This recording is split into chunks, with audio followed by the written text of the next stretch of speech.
AEW Dynamite Grand Slam is in the history books. Jon Moxley defeats Bryan Danielson in the main event to become the new AEW World Champion. And MJF, looming for all the way at the top of Arthur Ashe Stadium, winning the World Championship is not a matter of if, but rather it is a matter of when. This is, of course, Flamin' Ricky DeRays right here on the AEW Dynamite Grand Slam review right here on the Wrestle Havoc podcast on YouTube. Roll it.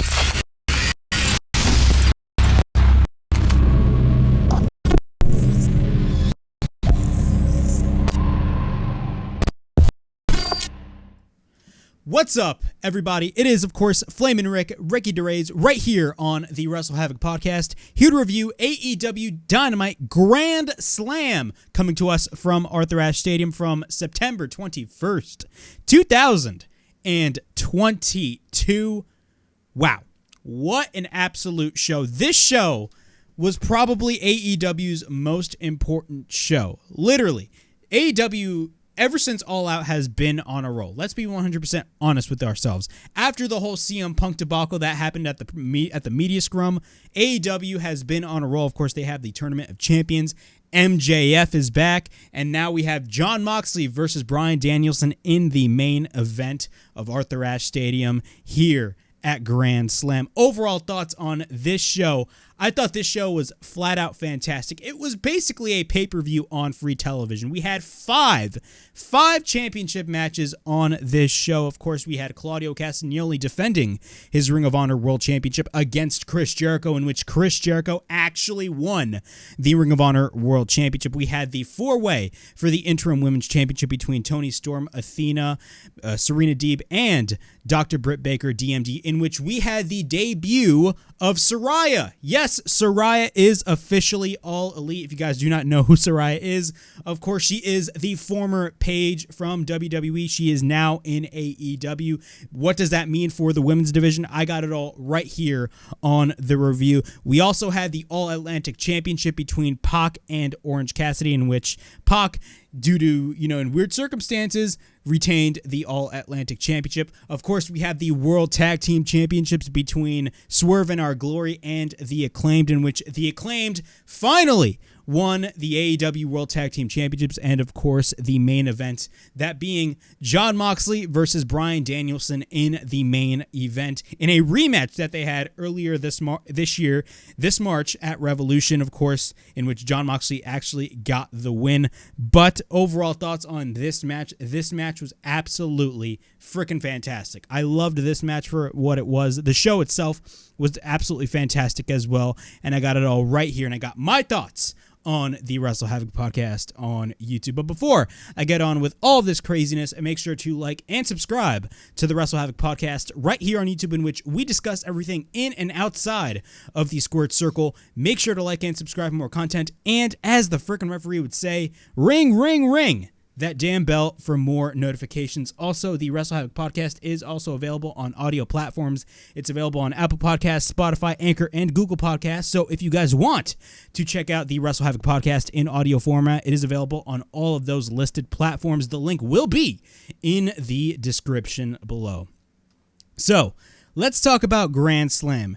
In our first match of the evening, AEW started off hot when it comes to this show. They started off mad hot. One thing that I was afraid of coming into this show was Tony Khan was going to flat out give us the main event as the opening match of the entire show. They did that with Kenny Omega versus Bryan Danielson last year, in which they gave us a banger-ass match, man. That match ended in a flat-out time limit draw, which should have been the case, considering the fact that, you couldn't have both Kenny Omega and Bryan Danielson lose.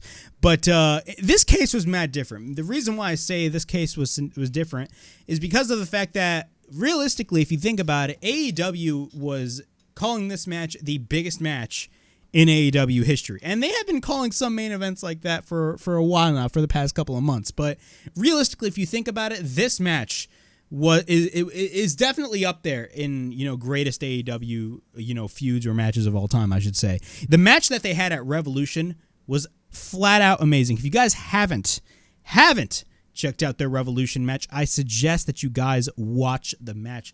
The match was that fucking good.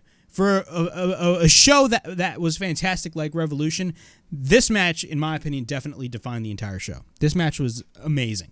But what are my thoughts on Bryan Danielson versus Jon Moxley at Arthur Ashe Stadium? It was absolutely great as well. I will give my thoughts on that later on in the review. But, of course, AEW started off hot, and they gave us Claudio Castagnoli defending the ROH World Championship against Chris Jericho in a banger of a match. And one thing I will say about this show is I absolutely love the visual of Arthur Ashe Stadium, especially this year. I loved the visual last year, but they kind of, changed the visual a little bit for Arthur Ashe this year for Dynamite. And I will say, man, the visual and the camera shots that we got for this show, holy shit, it was absolutely fantastic. But we got Claudio Castagnoli versus Chris Jericho in the opening match for the Ring of Honor World Championship.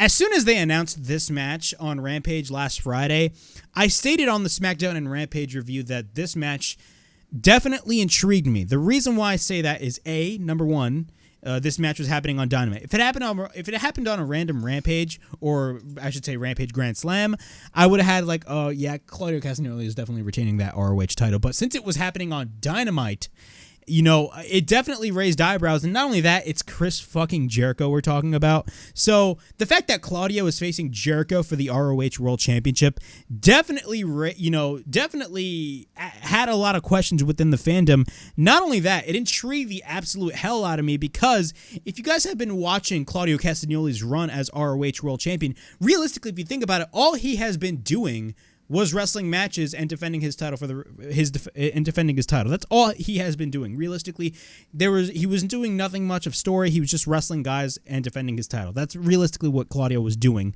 throughout his time as ROH World Champion. But when it came to Chris Jericho, it definitely was very interesting to see, wow, they actually booked Claudio versus Chris Jericho. Holy shit, I actually need to watch this match. And these guys, opening Grand Slam, absolutely did not disappoint. So, as I stated earlier, the atmosphere at this point is absolutely amazing. Like the crowd in New York City, shout out to the crowd in New York City. You guys knocked it out of the fucking park. You guys did absolutely great. So, of course, a tradition for Ring of Honor is the Code of Honor. Ian Riccaboni is on commentary, of course. He is the lead commentator for ROH, so he's a guest commentator. Kerry Silken, who basically, was the owner of Ring of Honor. I believe it was from 2004 to 2011 until he sold it to Sinclair.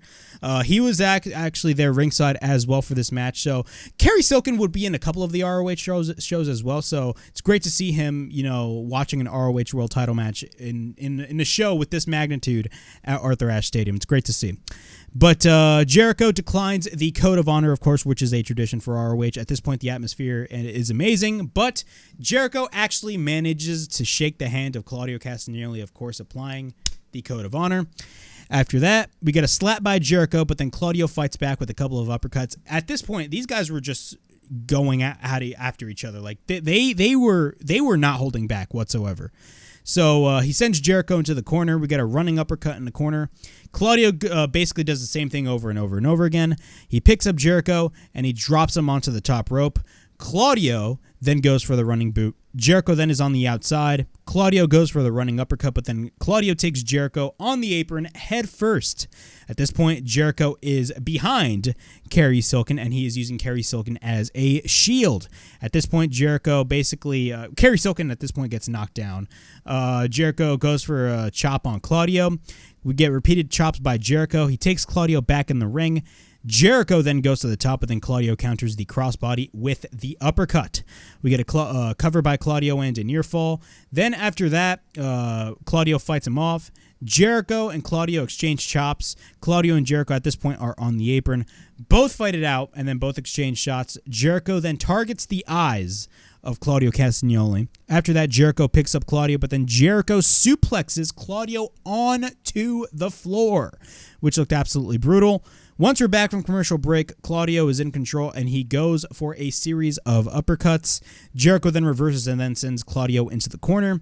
Claudio then hits a boot on Chris Jericho, which leads to Claudio to go to the top, but then Jericho enters the fray.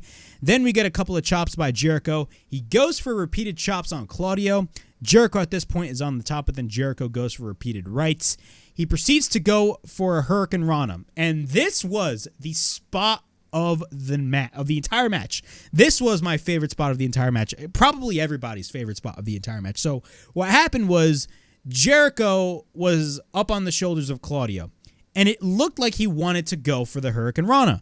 But what happened was Claudio held on, and he tried to go for the powerbomb all the way down to the mat off the top.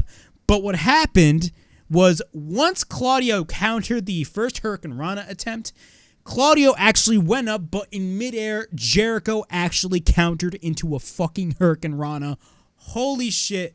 I don't care what anybody says. That was a fantastic spot. And for Jericho's age, I mean, I'm not going to lie, man. That looked amazing. Jericho, I remember, where everybody was shitting on Jericho's, look, because Jericho, in a way, I don't want to be that type of guy, but everybody was kind of fat shaming Chris Jericho a couple of years ago, and it's crazy to think that Jericho is actually pulling off banger after banger after banger. He had a banger with Jon Moxley. He had a banger, 2 bangers, I should say. Actually, their second match was much better. A banger with Bryan Danielson, and now he has a banger with Claudio Castagnoli. Jericho right now is delivering fantastic matches. I don't give a shit what anybody says. So after Jericho reversed the Hurricane Rana, which was amazing, we get a cover into near fall by Jericho. Jericho then goes for the Codebreaker, but then Claudio reverses into a pump-up uppercut. We get a cover into near fall, then Claudio drives his elbows on Jericho. Then we get a double stomp by Claudio. We get a cover and a near fall. And then Claudio applies the sharpshooter, but then Jericho goes to the top rope. Jericho then tries to low blow Claudio, but then Claudio blocks and hits the powerbomb. Then after that, we get a chop by Claudio. Claudio then goes for the springboard, countered by Jericho into the Codebreaker. After that, we get a cover by Jericho and a near fall. Jericho then goes for the takedown, and he applies the walls of Jericho. At this point, Claudio rolls through. We get repeated rights by Jericho.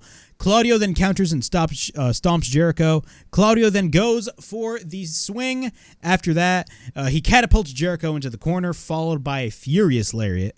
After that, we get a cover by Claudio and a near fall.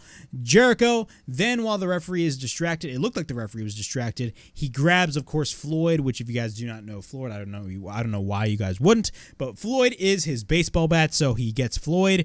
Claudio then blocks the hit, but then Claudio manages to hit an uppercut, which would then lead to basically Jericho reverses it into a backdrop on Claudio, but then Claudio actually manages to land on his feet, but almost hits Aubrey Edwards, and both of them are in the corner, which would lead to Aubrey Edwards actually getting distracted, which would lead to Jericho hitting the low blow, followed by the Judas Effect cover. 1, 2, 3, Chris Jericho. Yes, the now 8-time world champion in WWF, WWE, WCW, and AEW now adds the Ring of Honor World Championship to the list of championships that he has won throughout his illustrious career.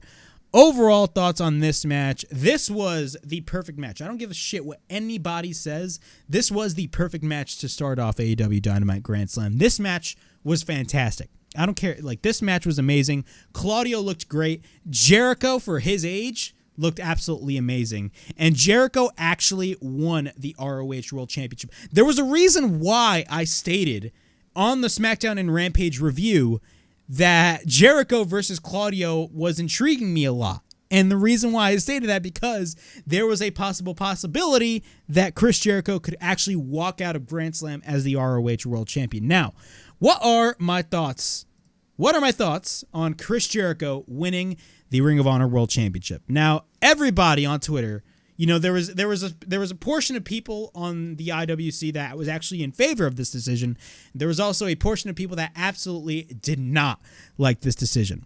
I'm going to be brutally honest with you, ladies and gentlemen. I'm going to be brutally honest with you. Chris Jericho winning the Ring of Honor World Championship was the right decision to make. It was the right decision to make. The reason why I stated that this match intrigued me is because, again, there was a possibility that Jericho was actually going to win the ROH World Title.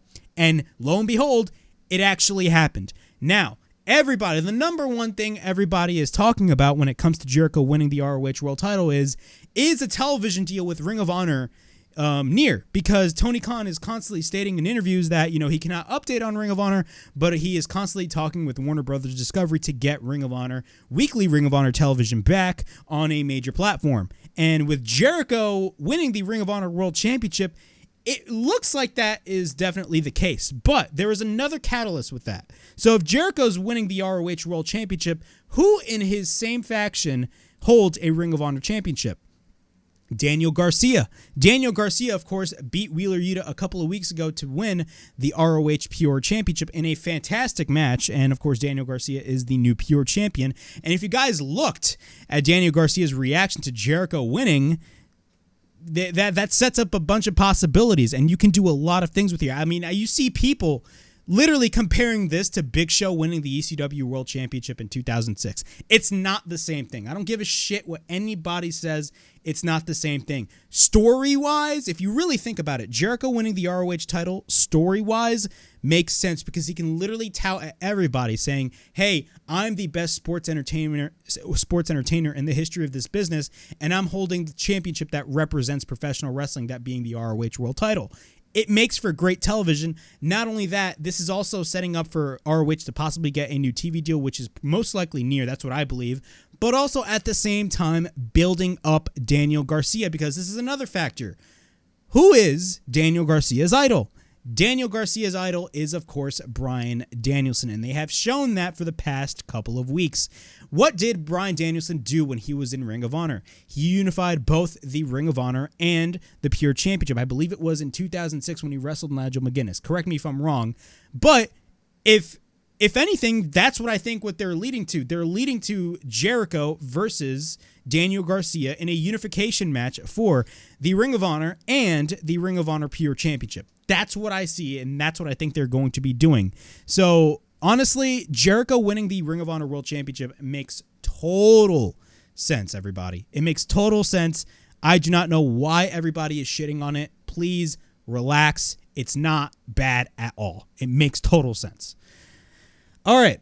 In our next match of the evening, we got the Acclaimed versus Swerve in Our Glory in a rematch from All Out for the AEW World Tag Team Championships. This match, was this better than their All Out match? I'm going to be brutally honest with you. No, it wasn't. Will I say this match was great? This match was fantastic. But if you compare this to their All Out match was much, much better, considering the amount of momentum that the Acclaimed had going into the show. Because if you guys actually watch the show, the Acclaimed were super, super over. Not to say that they're super, super over now, because their momentum is continuing on. And the reaction when the Acclaimed won the AEW World Tag Team titles, that reaction in New York City was amazing. But think about this. Look. Everybody was saying that they should have called an audible in that match and actually changed the finish, which would lead to the Acclaimed actually winning the Tag Team Championships. I definitely agree with the case because of the fact that the Acclaimed were super over. The Acclaimed were absolutely over in that show. And after that, throughout the next couple of weeks on Dynamite, holy crap, these people, everybody was doing the scissoring thing in the crowd. Everybody was doing the scissoring thing. But Swerve in Our Glory got booed out of the building, man. And nobody at All Out in Chicago and at Grand Slam, absolutely nobody liked Swerve in Our Glory. In fact, realistically, if you think about it, Swerve in Our Glory, Swerve himself is kind of the heel. Keith Lee is there, but if you really think about it, Swerve is kind of the one that is doing the heel tactics here, which begs the question, what are they going to be doing with Swerve in Our Glory? Are they going to remain a tag team, or are they going to split them up? Because that's what they kind of have been teasing for the past couple of weeks. Every time when they're wrestling in a match, either you would have Swerve and Keith Lee argue, or Swerve try to pull a heel tactic, even though he's technically a babyface. It makes total sense, and I definitely do see Swerve most likely turning on Keith Lee in the near future. But without any further ado, let's, of course, talk about the Acclaimed versus Swerve in Our Glory. So we got the "Oh, Scissor Me Daddy" chance. Of course, the Acclaimed is with Billy Gunn, and Billy Gunn is super over, man. If you guys haven't seen the "Oh, Scissor Me Daddy" chance last night at Grand Slam, it was the funniest shit ever. So the match starts. Bowens tries to goes for the takedown on Lee, but then Lee counters. We get a side headlock by Bowens. Lee goes for the Hurricane Rana. Yes, Keith Lee goes for a Hurricane Rana on Anthony Bowens. At this point, Caster is the legal man. Caster goes for a reversal on Keith Lee. Bowens tags in. Max Caster and Anthony Bowens try to scissor each other, which was funny, but then Swerve goes in for the dropkick. Once we're back from commercial break, Keith Lee is in control. Caster then tries to fight back, but then Swerve comes in. Swerve comes in, but then Caster proceeds to hit a powerbomb, but we get a chop and a super kick by Caster. Then Caster goes for the brainbuster, and I will say this, when he went for the brainbuster, I believe it was on Keith Lee. When he went for that brainbuster, it looked absolutely fantastic, man. Bowens tags in. We get a couple of clotheslines on Swerve. We get a back body drop on Swerve, followed by a thrust kick on Lee by Bowens. We get a kick by Swerve, followed by a leg kick on Bowens. At this point, Swerve goes to the top, but then Bowens is up on Lee's shoulders. Bowens goes for the Hurricane Rana, but then Swerve misses. He manages to miss the Swerve stomp. We get a cover and a near fall. Bowens then powerbombs him onto the turnbuckle. Lee then goes for the headbutt, but then Lee throws Bowens onto the ramp. Then Lee drops Caster down to the mat. Lee goes to the top and he misses the moonsault. Caster then takes Lee with the waistlock, but then Swerve has the boombox. So this is where I'm talking about. Swerve is actually he's basically pulling a heel tactic. And what he's doing is he gets Anthony Bowens' boombox, and he accidentally, by accident, hits Keith Lee. So after that, Caster gains the advantage by hitting a thrust kick. At this point, both goes to the top, but then Bowens goes for a flipping neckbreaker. Caster then tries to go for the mic drop, but when he landed badly on his knee. So basically, they kind of messed that up. We get a cover by Bowens and a near fall. At this point, Lee fights off Bowens and Caster. Swerve makes the tag, but then we get a waistlock by Caster. We get a kick by Swerve, followed by a side slam by Caster on Swerve. At this point, Caster goes to the top, but then Swerve comes in with a right hand. After that, Swerve picks off Caster off the top, but then Lee comes in. Swerve manages to hit the powerbomb. We get a cover and a near fall. Swerve on the outside goes for a 450, but it wasn't a 450 splash. It was actually a 450 leg drop, which looked absolutely sick. So he goes for the 450 leg drop on the outside, taking out both members of the Acclaimed. Swerve manages to face off with Billy Gunn. Keith Lee then pulls him back. Then we get a rolling elbow by Bowens. Then all of a sudden, Billy Gunn kind of retaliates, even though he shouldn't be involved in the match. He kind of retaliates on what Swerve tried to do earlier in the match by cheating. So what Billy Gunn does, he manages to hit the fucking Famouser. After that, we get a drop kick by Keith Lee. We get the arrival by Anthony Bowens, followed by the mic drop. Cover 1, 2, 3. The crowd in NYC at Arthur Ashe Stadium goes absolutely ballistic. The Acclaimed are your new AEW World Tag Team Champions. Overall thoughts on this match. This match was flat out great. I loved the match for what it was. I loved Billy Gunn's interference as well. Billy Gunn looked absolutely great as well. Again, was this match better than their All Out match? No, because if you really think about it, the Acclaimed were super over at All Out. I'm not to say that they were super over here, but if you look at the reaction that they had at All Out, holy shit, the crowd really wanted them to win those championships. And the crowd in NYC definitely wanted to win those championships as well, but the Acclaimed winning the World Tag Team Championships was definitely the right decision to make. I don't care what anybody says. The Acclaimed winning those titles, I mean, it's a situation of you taking advantage of money that you are able to make. And the Acclaimed, Anthony Bowens and Max Caster are absolute money. They are absolute money overall. And them winning the AEW World Tag Team Championships is absolutely fantastic, because this is another thing you have to think about. The Acclaimed is basically the definition of homegrown talents in AEW, because the Acclaimed was an idea by Tony Khan. He was the one that managed, he saw the talents that Max Caster had with his rap skills and Anthony Bowens. He thought that Anthony Bowens and Max Caster thought that they could be a great duo, and realistically, it worked. It absolutely worked in their favor. So if you want to talk about new stars and homegrown talents, because that's what everybody complains about when it comes to AEW. The thing that everybody complains about in AEW is, AEW does not create new stars. AEW absolutely create new stars. Look at what they did with the Acclaimed. The Acclaimed are homegrown talents that they just put the World Tag Team titles on. So cut the bullshit and cut the narratives. The Acclaimed and The Acclaimed, winning the World Tag Team Championships was the right decision to make, and they both absolutely deserve it. Fantastic match. Now, what do I think is going to be happening with Swerve in Our Glory? Again, as I've stated before, I went through the entire match. I genuinely believe that they're going to be splitting up Swerve in Our Glory in the near future. When do I see that happening? I do not know, but I think they're going to go for the slow build with that. But yeah, after that, FTR is backstage. They basically put over the Acclaimed. Then, of course, they have been the number one contenders since April, I believe. Then the Gun Club come in and they proceed to mock FTR, and FTR doesn't do anything. FTR was not even on this card, which is absolutely insane to think. We get an interview with Wheeler Yuta. MJF immediately interrupts Wheeler Yuta. MJF is over as shit. Of course, this is New York City. Of course, MJF is from not Long Island, not Queens, but again, it's New York regardless, and MJF is absolutely super over. Says that, that makes them, MJF mentions the crowd about how they're, cheering him and all that stuff. And, he says that makes them all his devil worshippers, which is a common term that MJF is starting to use.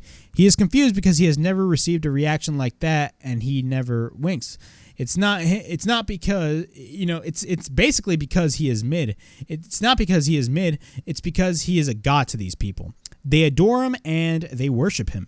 There isn't a single man that wouldn't let him sleep with their wife. Yes, that's what literally MJF stated. The only reason he doesn't is because he has standards, and he is a generational talent. Then Wheeler Yuta immediately interrupts him. He says that everything he said is true. He is the king. He's the king of the low-hanging fruit in AEW. And Yuta then mentions that MJF recently got engaged. Then after that, Yuta says he's not going to go there, but he says that his girlfriend would will walk out of him in the near future. After that, MJF says Danielson and Mox are going to be fighting to lose the title to him. But then MJF says that he's going to do to Danielson and ask him to be injury prone. He could go up to Regal and ask him to teach him how to pop pills, which then pisses off Wheeler Yuta so bad that he slaps the shit out of MJF. MJF then later headbutts the crap out of him. After that, both proceed to brawl, but then W. Morrissey enters the fray. Of course, W. Morrissey is basically the powerhouse of Stokely Hathaway's The Firm faction. So he proceeds to choke out Wheeler Yuta. Then MJF hits him with the Dynamite Diamond Ring. He hits him with the Dynamite Diamond Ring, and actually, it looked like he was threatening Tony Schiavone, and Tony Schiavone actually got taken down. So that was absolutely insane as well. But overall thoughts on this segment, it was a pretty good little segment. This was actually the only segment that happened on this entire show. Everything else was just flat out matches. So what AEW basically did with this show was that they booked 5 matches, and they were basically going their pay-per-view format, because if their pay-per-view format, it's not like WWE in which they would have a match and then go to like 2 or 3 backstage segments. No, they would have a match. Then they would go to another match. Then they would go to another match. Maybe one backstage interview there, but then they would go to the next match. Basically, that was the whole formula when it came to AEW Dynamite Grand Slam. In our next match of the evening, we have Orange Cassidy versus Pac for the AEW All-Atlantic Championship. Overall thoughts on this match. This was a great match overall. I loved the match for what it was. I definitely did expect Pac to retain the title. I didn't see Orange Cassidy winning at all. But Orange Cassidy, as always, man, I saw this tweet today. Everybody was saying, it's crazy to think that Orange Cassidy is a comedy wrestler, but this dude be pulling banger after banger after banger. That is a legit tweet that I saw, and that tweet makes absolutely total sense, because Orange Cassidy does have a comedy gimmick, but this guy always pulls banger after banger after banger. You don't believe me? Go watch Forbidden Door and go watch Orange Cassidy versus Will Ospreay. That match was flat out amazing. But Cassidy, the match starts. Cassidy takes off his glasses and throws them straight to Pac. Then he puts his hands in his pockets. We get a roll-up by Cassidy into near fall. Cassidy goes for the inside cradle, followed by another near fall. Pac then escapes and goes for the orange punch. Pac then goes back in the ring, but then Cassidy puts his hands in his pockets once again. Both proceed to face off. Cassidy does his amazing super kicks, man. Like, those kicks are like the shit, right? And then we get a running shotgun dropkick by Cassidy. Pac then goes for the, I forgot, I literally messed up my notes right there, but Pac goes for some sort of move. We get repeated stomps by Pac. At this point, Pac is in control over Cassidy. Pac takes Cassidy to the outside, and then he proceeds to send Cassidy headfirst onto the ring post. And when Cassidy actually landed on the ring post, you clearly saw this dude landed on his head. That looked absolutely brutal. Cassidy is back in the ring. Pac goes to the top, but then Cassidy rolls to the outside. Pac then takes out Cassidy over the top rope onto the outside. Pac then goes back to the top, but then we get a shotgun drop kick. We get a cover by Pac and a near fall. Pac then sends Cassidy into the corner. We go to commercial break, and once we're back from commercial break, Pac is in control. He takes Cassidy into the corner. Pac then goes for the high boot, but then Pac manages to go to the top. He goes back down because Cassidy is basically what happens is Cassidy gets his legs up. I think that was the portion of the match. Yeah, he gets his legs up. So he goes back down. We get a German suplex by Pac on Cassidy. He drags Pac into the corner. Pac goes back to the top, and then Cassidy gets his legs up. So that was the part where I was talking about. Cassidy gets his legs up, basically just pissing off Pac even more. Pac goes back down. Cassidy goes for the roll up, and we get a near fall. Cassidy then tries to go for the DDT, but then Pac holds on. Then he hits the Stunt Dog Millionaire, followed by a suicide dive by Cassidy on Pac. Pac then gets taken back inside the ring. Cassidy goes back to the top, and then he goes for the diving DDT. Then he gets back up on his feet, and then he goes up and follows up by a tornado DDT. Then we get a cover into near fall. Cassidy then sets up the orange punch. Pac then catches him, and then he drops Cassidy with the overhead throw, followed by a brutalizer. We get a roll-up by Cassidy, but we get a near fall. Cassidy then manages to hit the orange punch, and then we get a cover by Cassidy and a near fall when Pac gets his hand on the bottom rope. Then Cassidy gets taken out. So both Pac and Cassidy are on the outside. And what it looked like was Pac got some sort of hammer, and without the referee looking, he basically takes Cassidy out with that hammer, cheating in the match. Then he takes him back in the ring. We get a cover by Pac, and 1, 2, 3, Pac retains the AEW All-Atlantic Championship. Overall thoughts on this particular match that happened at Grand Slam. It was a great match overall. I enjoyed the match. There was really nothing special that happened in the match. I mean, both guys gave it their all.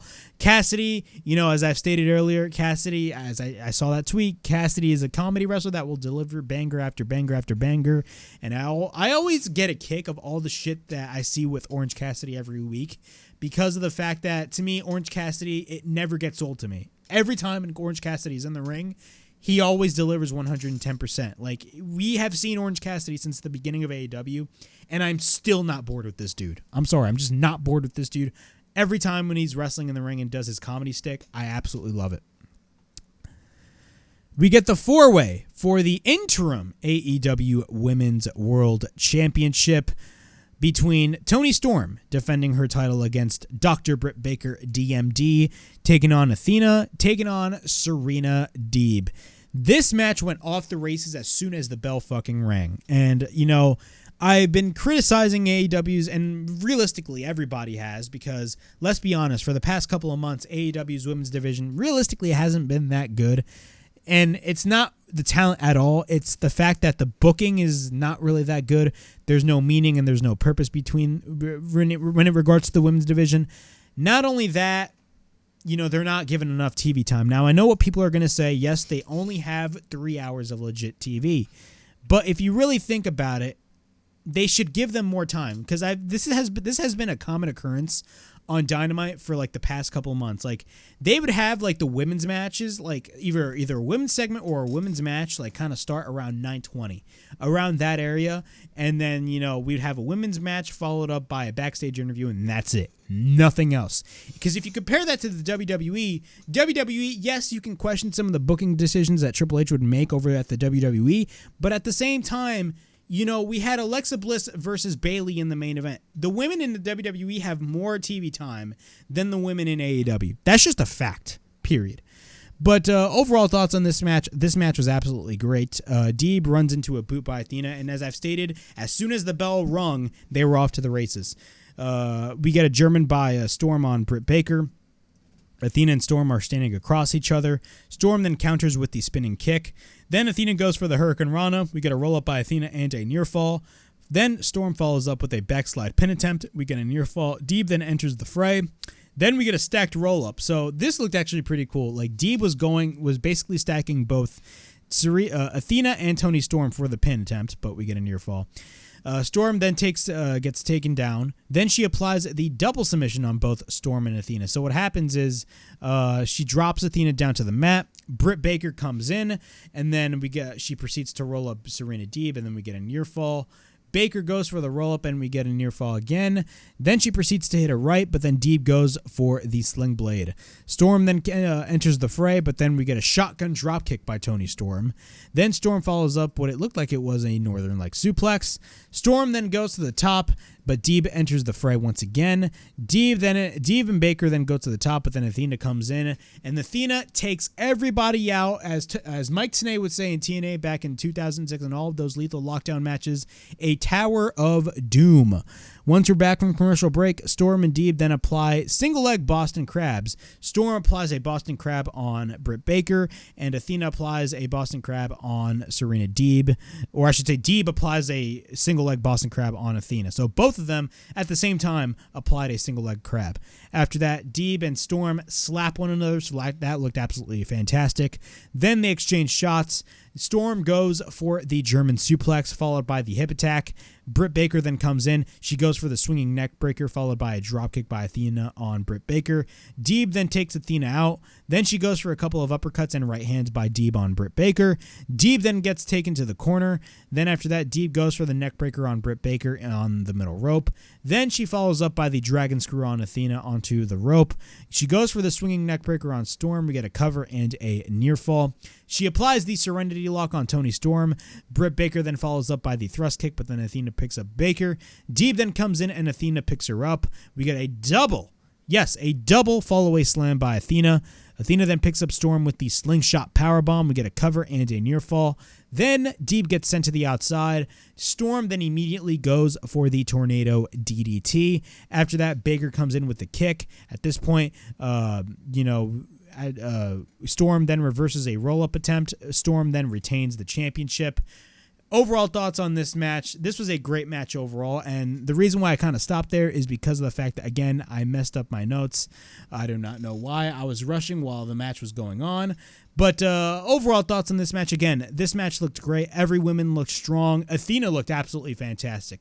I loved what Athena did. That Tower of Doom spot, and also that double fall away slam looked absolutely fantastic. Britt Baker was great. Serena Deeb, I loved that spot where they did the double Boston Crab when Storm and Deeb did their respective single leg crabs. That was fantastic as well. This is the type of shit that we need to see in the women's division, and we need to see more of on both Dynamite and Rampage, especially Dynamite, because the women don't get a lot of TV time on Dynamite. We'd get like one match, and that's it. On WWE TV, whether it's on Raw or SmackDown, the women get like 2 or 3 or 4 women's matches. They say what you want about their booking decisions, but they know how to put TV, the women on TV more often. But again, overall thoughts on this match, this was great. So what happens after that is that the heels attack both Storm and Athena. Then after that, Jamie Hayter comes in, and of course Jamie Hayter has a little bit of heat, I should say, with Britt Baker. It looks like they were building up for a Jamie Hayter and Britt Baker feud in the near future because of what happened at All Out. Of course, if you guys do not remember, basically Britt Baker cost Jamie Hayter the Interim Women's Championship. But what happens? All hell breaks loose, and then what happens? Music hits. You do not know what this music is, but it's Saraya, a.k.a. Paige. Saraya is officially All Elite, and she makes her AEW debut. Holy shit. This was something that was absolutely unexpected. Paige, I believe Paige had a neck injury, and she hasn't been wrestling for like the past how many years now. But the fact that she is in AEW right now is a big, big deal. If you look at her following on Instagram, she has like 6-point-something million followers on Instagram. Now, granted, I know for a lot of people that would be like, okay, she has like 1 million followers. Okay, great. But like if you think about it, she is a big get for AEW, especially for their women's division, which in my opinion is definitely struggling, and they need all of the help that they can get. Now, the question is, what are they going to be doing with Saraya? Now, I believe Saraya is going to be wrestling, and I see the narrative right now, man. People are making bullshit narratives all the time. Whenever something like this happens in AEW, everybody makes dumbass narratives like, oh my God, Saraya has like a neck injury and AEW is not safe. I guaranteed you, they definitely got all the doctors that they could and cleared Saraya. They cleared her 100%. I do not see them. They are foolish to put her out there and literally just risk her neck. Like of course she has to get checked by the doctors. How stupid. What a dumb narrative people make up. But again, what is Saraya going to be doing in AEW? I definitely do see she's definitely going to be wrestling. I definitely see that being the case. But at the same time, is she going to improve the women's division as a whole? I hope that she does, because of the fact that, again, the women's division has been struggling in AEW, and we need more importance with the women's division. We need more TV time for the women. Not only that, let's be honest, Toni Storm getting pinned last week was a dumb decision to make. I don't know who came up with that, but that was a dumb idea. But again, I hope this will definitely improve the women's division as a whole, and Saraya will make a big difference. But Saraya is officially All Elite, and that's all that matters. I'm absolutely happy for her. She is a huge get for AEW. That's to say the least. All right, we got Bryan Danielson versus Jon Moxley in the main event of AEW Dynamite Grand Slam for the All Elite Wrestling World Championship. Overall thoughts on this match, man. This match was absolutely fantastic. I say that a lot for many matches that were very good, but this is the pure definition of greatness right here. Jon Moxley. Let's be honest right here. Jon Moxley right now is like the top guy, the top of AEW. It's not CM Punk. It's fucking Jon Moxley, because of the fact that Jon Moxley held AEW on his back when they needed him desperately, and he delivered 110%. This man is the heart and soul of AEW, period. I don't give a shit what anybody says. He is the heart and soul of AEW. But Bryan Danielson wrestling as well in the main event, absolutely fantastic. Now, I was rooting for Danielson. I was definitely rooting for Danielson because I really wanted them to bring us a Danielson championship run. But knowing that, whoever wins this match will eventually drop the title to MJF, a lot of people were saying, I think that, Danielson's run would have been much longer, before Full Gear. Because realistically, I think MJF is going to be taking the title at Full Gear. But I'll talk about that later on after I get on with this match. So throughout this match, of course, MJF is all the way up in the suite at Arthur Ashe Stadium, and he's looking down, and they constantly showed MJF throughout the entirety of this whole match. They had been showing MJF. So he has his, of course, Dynamite chip as well. Not Dynamite chip, his guaranteed world title chip. That's what it is. The match starts. The crowd goes absolutely crazy. Both lock up. We get a side headlock takeover by Mox. Danielson goes for a chop. Of course, Danielson is synonymous when it comes to his chops. We get a bunch of chop exchanges by both. We get a chop by Danielson and then by Mox. Danielson goes for repeated shots onto the back of Moxley. We get a chop by Mox and then by Danielson. Then both exchange chops once again. We get a couple of chops and high kicks into the corner by Danielson. Then after that, he sends Mox into the corner.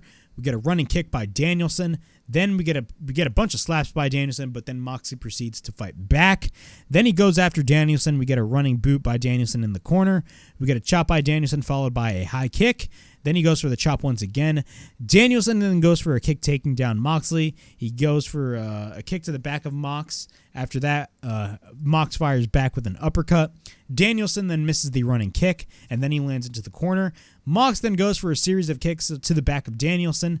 We get a stomp by Mox. He proceeds to slam Danielson. Then we get an uppercut by Danielson. He takes Mox head first onto the turnbuckle. We get a couple of kicks and chops by Danielson in the corner. Mox then gets taken to the top, but then Danielson goes for the running boot, taking Moxley to the outside. Danielson then drives his knee onto Moxley. Moxley then gets gets taken back into the ring. Danielson is on the top, and he proceeds to hit the shotgun dropkick on Moxley off the top. Danielson then targets the left arm of Mox. Then Mox applies a bulldog choke, but then Danielson proceeds to escape. Danielson then hits the German suplex on Moxley on the apron. Once we're back from commercial break, Danielson is in control. We get a right hand by Moxley. Then both exchange shots. Danielson manages to hit the Busaiku knee. We get a cover into near fall. We get an overhead throw by Danielson. Danielson then manages to go to the top.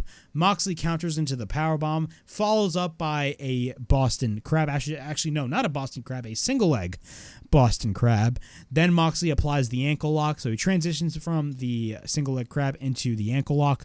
Moxley then manages to hit a release suplex, not a release German, a release suplex on Bryan Danielson.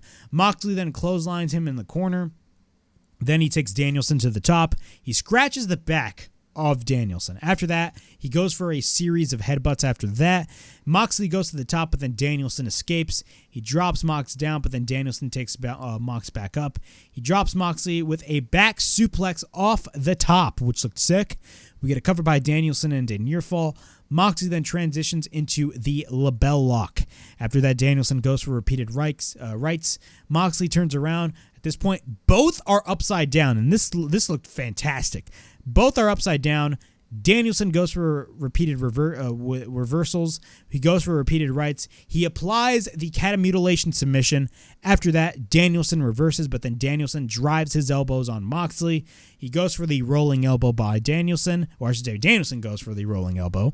Then after that, he hits the high kick on Moxley, but then Mox fires back with the King Kong Lariat. Then Danielson counters the Death Rider with a back body drop. Then Danielson fires with a Busaiku knee once again. We get a cover into near fall. We get repeated kicks by Danielson, but Mox reverses. He stomps Danielson down. Moxley manages to hit the Death Rider. We get a cover and a near fall. Then after that, both exchange shots while the knuckle lock is applied. Danielson then kicks the head out of Moxley, which one chant that everybody was hoping for in New York City was, "You're going to get your fucking head kicked in." But we never got that. Moxley then boots Danielson. Danielson then stomps repeatedly on Moxley, but then Danielson applies the triangle sleeper. Moxley then rolls through, but then he applies the label lock. Moxley then goes to the bottom rope to basically escape Danielson's label lock. After that, Moxley is on the apron. Danielson goes to the top and drives his knee down, but then Moxley escapes. Both are on the stage. Now, at this point, it's like 9:58 or 9:57. And Tony Schiavone stated on commentary that they're going to stay on air as long as it takes. And this has been a common occurrence on Dynamite, which I'll get back to the match, but this has been a common occurrence on Dynamite. Tony Schiavone would constantly state, "Hey, we're going to stay as long as it takes." And when they mean they will stay as long as it takes, they will mean literally 1 minute after 10 o'clock, and they straight up go off the air. That's what I absolutely do not like, man. When you say they're going to go as long as it takes, I definitely expect you guys to at least go, 10 minutes over. But they don't do that. But both are on the stage. Moxley manages to hit the Death Rider on the stage on Danielson. We get a cover and a near fall, but then Danielson applies the rear choke. Not Danielson. Moxley applies the rear choke on Danielson. Danielson reverses, but then Moxley rolls through, which would then lead to Danielson to fade, which Moxley would win, and Moxley is the new AEW World Champion. Holy shit. Overall thoughts on this match. This match was fantastic. Everything about this match was absolutely fantastic. Every time when Bryan Danielson and Jon Moxley enter the ring, these guys are destined to give you a classic. And that's what those guys absolutely gave you. Jon Moxley, of course, is your new AEW World Champion. But this is the thing. When it comes to Bryan Danielson and Jon Moxley and, the discussion that everybody in the IWC is having, who should win? Moxley should win or Danielson should win. This is the reality of the whole situation. It doesn't matter if Moxley won or if Danielson won, because I tweeted this out. It realistically does not matter because of the fact that if Danielson won or Moxley won, it would have been a win-win situation regardless, because you can literally have MJF beat either Bryan Danielson and solidify this dude, or beat Jon Moxley and solidify this dude. I personally would have had Bryan Danielson win that match, because I really want a AEW Bryan Danielson championship run. Realistically, that's what I want. But a lot of people are saying, and I kind of agree with this, a month and a half is really not too long for a Bryan Danielson championship run. So I totally understand why they put the belt on Moxley. Not only that, Moxley is like on the run of a lifetime with AEW right now. Moxley right now is literally the top guy of the entire promotion. And I could even argue that he is literally at the top of the entire pro wrestling industry. I don't give a shit if it's Roman Reigns. No, man. Right now, Jon Moxley is the best wrestler in the world. Period. That's all I'm going to say about that. But at the end of the day, of course, this is going to be leading to MJF eventually winning the AEW World Championship, because it's going to happen. MJF is going to win the World Championship. It's not a matter of if he's going to win. It's going to be a matter of when. Now, the question is, when I always say when will he face Jon Moxley for the World Championship? Now, that is a very interesting question, because of the fact that MJF currently holds the Dynamite chip. Or not, I constantly call it the Dynamite chip. No, just the guaranteed world title chip. That's what I'm going to call it. But yeah, man, MJF, my prediction is that they're going to book the match for Full Gear in Newark, New Jersey, which, by the way, the pre-sale tickets came on, and those tickets were selling fast. I got mine already for November 19th. I got good seats as well. But I definitely do see them booking MJF versus Jon Moxley at Full Gear, in which that will lead to Jon Moxley losing the world title to MJF, which will lead to a fantastic title reign with MJF. But again, MJF, my prediction is going to be Full Gear. Another thing that people mentioned is that Jon Moxley also is the GCW World Champion. And he's going to be facing Nick Gage, I believe it's October 9th in Atlantic City at Fight Club. So the question really is does Mox really lose that match against Nick Gage?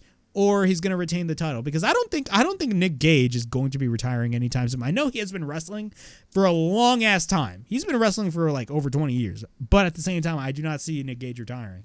But again, my scenario is I definitely do see possibly, this is just a scenario. Take this with a grain of salt, ladies and gentlemen. I definitely see MJF possibly showing up in Atlantic City to have some sort of interference with Jon Moxley. That's my prediction. I may be wrong, but honestly, I hope that is the case, because then it can create the feud between MJF and Jon Moxley much, much better. But that's, my MJF talk. Of course, right now, the big story is Jon Moxley is once again your new AEW World Champion after a fantastic match and a fantastic show at Grand Slam. So yeah, this was my AEW Dynamite review from September 1st, 2022. Overall thoughts on this show. This was a fantastic, yes, I stated it, fantastic episode of Dynamite. I definitely enjoyed it, man. The visual, and again, man, I'm constantly gonna shove this down everybody's throat. Anybody who's listening to this show, I'm going to shove this down their throats. Man, the visual for this show was amazing, man. Whoever was in charge of production and the lighting looked absolutely fantastic, bro. Keep that visual, because it looks absolutely amazing. But yeah, man, all the stuff that happened on the show, Jericho winning the ROH World Title, the Acclaimed winning the tag team titles, Toni Storm retaining her title and Saraya coming in, and Jon Moxley winning the AEW World Championship, dropping it to MJF in the near future. Look, the future right now is bright for AEW. That's what I'm going to say. The future looks absolutely bright for AEW. But that was my AEW Dynamite Grand Slam review. Please like, subscribe, comment down below, push that bell for notifications, and be on the lookout for more videos right here on the Wrestle Havoc podcast on YouTube, in which we discuss everything in and outside of the squared circle. Make sure to like and subscribe for more content, and as the friggin' referee would say, ring, ring, ring that damn bell for more notifications. Of course, the Wrestle Havoc podcast is also available on audio platforms. It's available on Apple Podcasts, Spotify, Anchor, and Google Podcasts. So if you guys want to listen to the Wrestle Havoc podcast in audio format, it is available on all of those platforms. But as always, it is Flamin' Ricky DeRays from the Wrestle Havoc podcast, signing out.